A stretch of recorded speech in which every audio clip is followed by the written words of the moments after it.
Bagana gan uftan. Kabajamo obbo Nazif Jamal, Presidanti Waldaa Gaazexeessitoota Oromiyaa.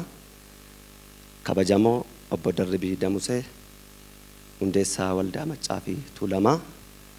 Kabajamo obbo Lalisaa Alamuu, Hundeessaa fi Gaazexeessaa Dream Journalism Center and Media. Kabajamtoota keessummoota guyyaa har'aa, kabajamtoota abbootii gadaa, kabajamtoota maatii barattootaa, kabajamtoota hirmaattota sagantaa kanaa kaabaaf kibbaa waamicha keenya dhageessanii kabajanii asitti argamuu keessaniif galatoomaa baga nagaan dhuftan jechuun barbaada. Dream Journalism Center and Media hundeeffama isaarraa jalqabee dhaabbata hojiiwwan adda addaa fakkeenyummaa qabu afaan Oromootiin saba kanaaf hojjete ta'uusaa isinii mirkaneessuun barbaada. Itti dabaluudhaan barattoota ji'a jaaf eebbaaf qopheesse kan barattoonnis chaalenjiiwwan adda addaa hundumaa danda'atanii guyyaa har'aa gahanii jiru. Barattoonni Dream Journalism Center gosa garaagaraatiin sagantaa idileetiin sagantaa weekendiitiin akkasumas kilaasii addaa yookiin special kilaasiidhaan eebba kanaaf geessan maatiin keessanis isinis baga gammaddan jechuun barbaada. Egaan kabajamtoonni ayyoonni miidiyaa addana keessa jirtan waamicha keenya fudhattanii asitti argamtan kun kaayyoon hundeeffama dhaabbata keenya yookiin dhaabbata Dream kaayyoo aartii Oromoo yookiin ogummaa gaazexeessummaa sadarkaa idil addunyaatti ol kaasuurra darbee ijoolleewwan ogummaa kanatti madaquu barbaadan fedha qaban gara kanatti madaqsuudhaan miidiyaa Oromoo bal'isuudha.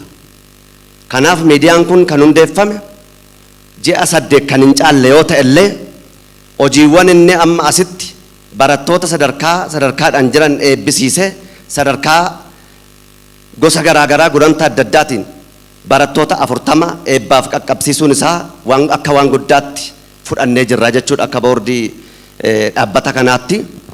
Itti dabaluudhaan dhaabbanni kun kaayyoo inni hundaa'eef akkuma duratti kaase dhaabbilee miidiyaatiif leenjiiwwan adda addaa kennu ogeeyyota miidiyaa adda addaatiif dhalattoota mul'ata miidiyaa qaban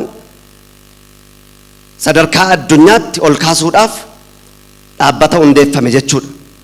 Kanumarraa ka'uudhaan baay'ee namni kabajnu baay'ee namni jaallannu obboleessi keenya Lalisaa Alamuu hundeessaan dhaabbata kana hundeessuu keessatti halkaniif guyyaatu hin jenne beelaaf dheebuutu hin jenne chaalenjiiwwan hundumaa danda'ee ummata Oromootiif ani jira jechuudhaan dhaabbata kana hundeessuu isaatiif ammallee irra deebitanii akka naa galateeffattan hin barbaada. Walumaa galatti haasaa baay'een godhu hangafoota baay'eetu nu dura jira. Gameeyyii miidiyaa baay'eetu fuula koo duratti argama.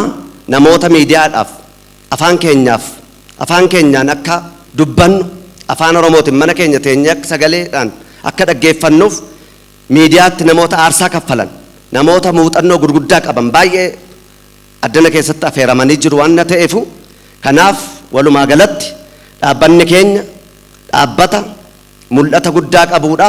Dhaabbata fuula duratti illee hojiiwwan babal'aa dhimma leenjii irratti kennu akkasumas Dream Journalism Center leenjii irra qaxxaamuree miidiyaa mataasaa chaayinaalii akka godhatuuf karoorsinee hojjetaa jirra. Kanammoo ogeeyyii miidiyaa addana jirtan kanatu nu deeggara. Kanaaf mul'anni keenya miidiyaa biyya keessaa biyya alaatiin walitti hidhannee mul'ata isaa bal'isnee ogeeyyii ummata keenyaaf miidiyaa afaan keenyaan kanaan dura agattiin arrabsamuutti afaan Oromoo sa'a tokko daqiiqaa 30 dhaggeeffatamaa ture. Har'a chaayinaalii sa'aatii 24tti guddatee jira jechuudha. Miidiyaan keenya mul'ata kana ammallee itti bal'isee hojjechuudhaaf gahee isaa irraa raawwata jechuun barbaada. ammas irra deebi'ee maatiin barattoonni baga gammaddan jechuun barbaada. Itti aansuudhaan keessummoonni keenyas waamicha keenya kabajanii waan dhuftaniif ulfaadhaa galatoomaa isiniin jechuun barbaada.